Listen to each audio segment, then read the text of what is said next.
Nếu chị bố mẹ muốn tỏi trong ở này hoa. Giao không thấy, giao không thấy á. Vâng.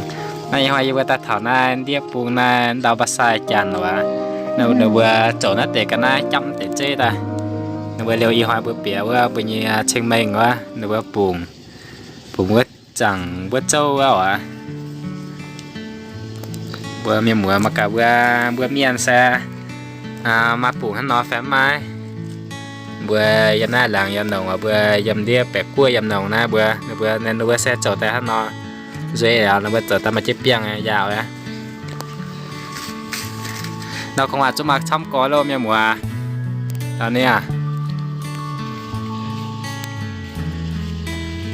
na xe mà chết giang họ mà chết bẹ chết mang mà chết xí nha đó số mà y piong nè nó mà piong đó cho mặt piong nè, y piong. Bà làm cái này xong là lúc đến là hôm thanh minh thì mình mang đi cúng xong là thả hay là như nào?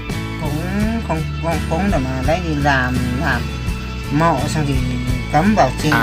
Lấy cái que cắm vào xong là lấy cái này treo vậy cái gì? Cắm xong lấy cái này nát thật. Cúng về nhà mới cúng đó. Cúng bàn thờ đó. Thế về nhà cúng không phải mổ gà cúng trên bàn thờ nhỉ? Cúng ở dưới đất cũng có cúng chứ. Không cúng đâu. Nãy chẳng những cái xe nó với chăm nãy ta thấy chẳng hóa tranh mình quá. Nó với mi phiểu liều châu à, mới phiểu liều chẳng mới để hơn đi bị hậu quá nè. Nhà nó sẽ cho nó chip cho nó dập cho ta sẽ làm mà ship miên nè. Ship miên rồi vô cái bài ship mà. Bà cái này mỗi mùa nó có phải bắt buộc là phải bao nhiêu tờ giấy hay là như nào? Cũng một mộ cũng 4 tờ 3 tờ rồi mà một mộ là 4 tờ. Cái này thì 6 tờ này bắt 40.000 tiền này. 6 tờ là cả 6 túm này một mộ là 6 túm à? Vâng. Cái này tất cả thì mỗi một thả một túm thôi chứ? Mỗi mộ một túm là tất cả 6 mộ là cái này. Nhưng mà một túm là nó phải bắt buộc bao nhiêu tờ? 3 tờ rồi. 3 tờ giấy rồi. 3 tờ giấy nhưng sao này một túm là nhiều tờ thế? Hả? Sao cái này thấy? Đây này, cái này là thì... đây một túm như này nhiều tờ thế? 3 tờ rồi. 3 tờ thôi à? 3 tờ rồi cái này. Cái loại này thì một túm 4 tờ. Tức là 3 tờ là thế cái này nhiều tờ mà. 3 tờ rồi. Tức là 3 tờ giấy to mình cắt về cái gì? Cái này thì 4 tờ, cái giấy bé đấy. Mùa không biết mùa cắt khó này. Tức là cái này cắt nhiều cắt ít thì tùy hay là phải bắt buộc? Tùy đó. Bỏ nhiều thì bỏ, bỏ ít thì bỏ đó. Đã ta chẳng nó đi các xe nó vừa chậm na và nó chỗ nữa bùi tỏi tỏi nha giờ piong na nó giờ piong na nó bên vừa tao giờ nó chỗ này nữa chậm ta chỗ bữa khoa chơi ở bữa khoa đó bị chơi lên là nó sẽ chậm ta bùi nó chỗ này mà để chơi bẻ mà để chơi giang nó cho nó nè.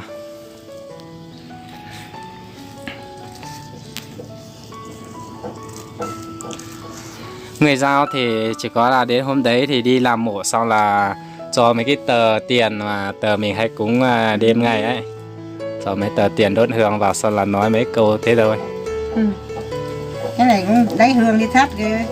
Lấy hương đi thắp xong bảo nó hôm nay vì lấp nhà cho cái gì ấy. Lấy đất lấp vào một ít xong mới lấy cổ lấy gì ra hết xong lấy đất bóp vào xong thì đây cái giấy ấy. lấp vào cái hương thắp vào xong mới bảo nó xong thì xong cắm vào xong. Chẳng thì các xe quét thầu hoa qua này vừa mi chỗ con à lọ chỗ con này vừa có ta hấp vừa miên nó con nhà y hoa bán hoa ở vừa mi chỗ hay nhung qua vừa chỗ em phù hộ vừa nè. Nhưng mà cái này là mình đi làm mộ này đến ngày thanh minh này là phụ nữ đi làm, phụ nữ không đi làm chỉ có đàn ông đi làm. Thế có giống của nghề giao. Phụ nữ không làm được đâu mà trước đây vợ mẹ thằng Đoàn này ông bảo cho ông nói ông phạo gì đi lấy cái chỉ ra trước có chỉ ở vấn đề này xong đi nó ở nhà đi làm về xong thì ôm chết thế cũng có lý nhỉ có lý thì cái này phụ nữ không đi làm bà cho nên nay cả chăn nàyว่าlà nay cả này nó sẽ thấu hoa mi doan châu là sẽ chọn miền xếp miền mình sẽตัวแฟนนี่ก็จะห้ามบัวเมียนฮะบัวจอมเมียนมิงฮะเสียเมียนมิงยังมาเลยนะพี่ดาที่ในบัววันจะมาต่อจันในบัวจะเสียเมียนมิงยังเร็วข้าวจะเต้นตุหรือข้าวเนี่ยจะยำตุเจียงฮะนะ không đi được đâu con trai đi làm đâu bà làm này mất nhiều công chưa là 2-3 túm này cái này làm một đêm cái làm một đêm đó xong rồi hôm nay bảo ấy trời mưa không đi đâu được để làm giờ đây là làm như này là làm đến tối có xong hết là nhà bà có 3 mùa hay 4 mùa 4 mùa là làm đến tối là xong hôm nay làm cả ngày à lúc đấy vừa phải làm tốt miếng mùa ăn này con nào này tuổi giờ chúng mình thì nhà công thì chào hộ chăm nhau nó tiền á tiền này rồi giờ muôn tiền này rồi giờ muônนี่จดตีมวนเสียตู้บนาเดี๋ยวอีฮอนเนี่ยปลงตัวบิวยังไม่หานั่นเนี่ยจดแต่นอนนะเมื่อเปี้ยวมาปีน้ำเจ้าจังวันนี้เสียไอ้ที่ตังเจ้าที่ตังนี่จุดจังจุดเก่าอ่ะเนาะมีเมื่อเปิดกะเจ้าก็เมื่อนี้จะโหช้ำก็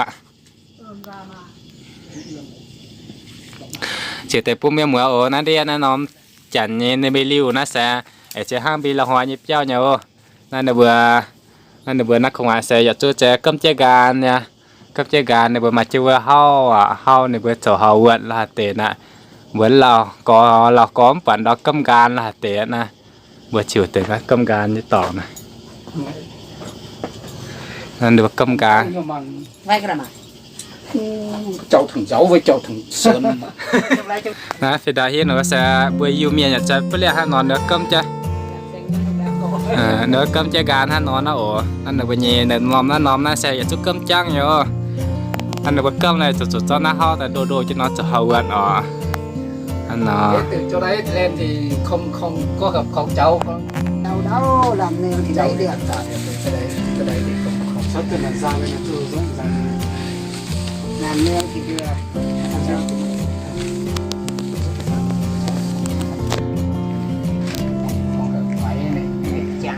mà chơi xi mà chơi bèo mà chơi giang nha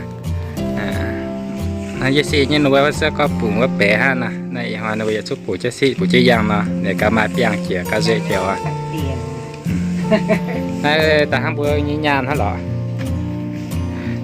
ở nấp sai mình thì có nhiều nhà nó theo cúng như này không hay có nhà nào có theo đạo không không có ai đi theo đạo không theo đạo rồi nhỉ anh được có bữa này ba liên bây giờ chưa chẳng miên nhá ba liên hai bữa miên rồi giờ chưa mà chẳng miên nhá nếu bữa nào mà xiển chiếu ở yên nó làm na nếu bữa mà xiển thì hùng quá